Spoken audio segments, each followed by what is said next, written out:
السلام عليكم متابعينا الكرام. اذا اخر اخبار انتقال اجزاء رياض محرز الى النادي الاهلي السعودي، كل هذه التفاصيل واكثر تجدونها داخل الفيديو. كل ما عليكم هو الاشتراك بالقناه، تفعيل زر الجرس، وتبخل علينا باللايك وتعليق جميل مثلك. واذا كنت مشجع اهلاوي فجر لنا زر اللايك والاشتراك بالقناه.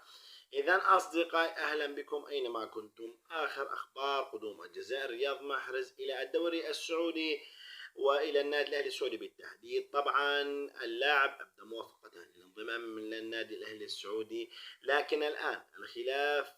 طبعا اللاعب ان شاء الله قريب من النادي الاهلي السعودي ان شاء الله، وسياتي الى الاهلي ان شاء الله بالتاكيد. لكن الخلاف مع إدارة السيتي.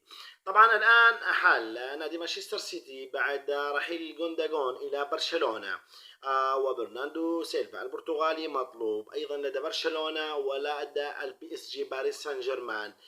بيب جوارديولا لا يريد التفريط برياض محرز حتى يتم إيجاد البديل. طبعا العديد من اللاعبين المغادرين من نادي مانشستر سيتي كجوندوجان الذي ذهب لبرشلونة، برناردو سيلفا أيضا ارتبط اسمه بالرحيل، رياض محرز أيضا المدافع وولكر.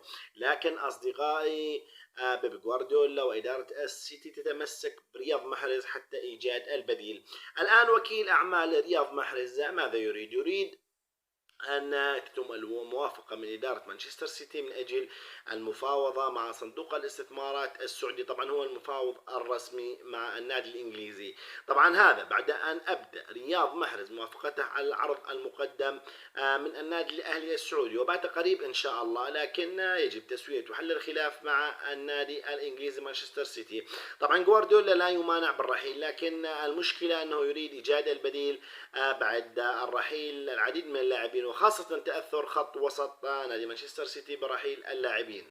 طبعا أصدقائي هناك قسم من الجماهير الجزائرية وللأسف ترفض انتقال محرز إلى النادي الأهلي السعودي.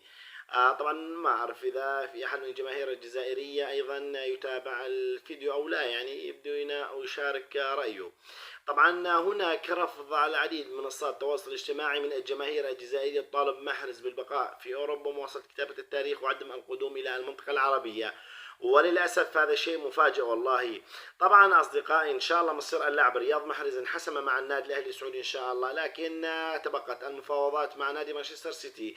طبعا نادي مانشستر سيتي لم يمانع لكن طلب بيب جوارديولا إيجاد البديل قبل رحيل رياض محرز. طبعا حتى رحيل بعض اللاعبين من نجوم مانشستر سيتي يمنح رياض محرز العديد من دقائق اللعب أكثر، وينتهي موضوع جلوسه على الدكة. لكن هذا الشيء لا يغري رياض محرز من أجل البقاء في مانشستر سيتي. اللاعب جهز العدة والعتاد من أجل الانتقال إلى دوري روشن المحترفين.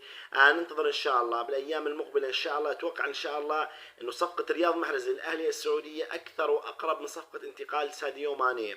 أتمنى إن شاء الله أن الله يكتب فيه الخير ويكون لاعب النادي الأهلي السعودي. شاركونا أنتم آراءكم وتوقعاتكم، هل تتوقعون قدوم رياض محرز أو لا؟ لا تبخلوا علينا باللايك والاشتراك بالقناة، وشكرا لكم.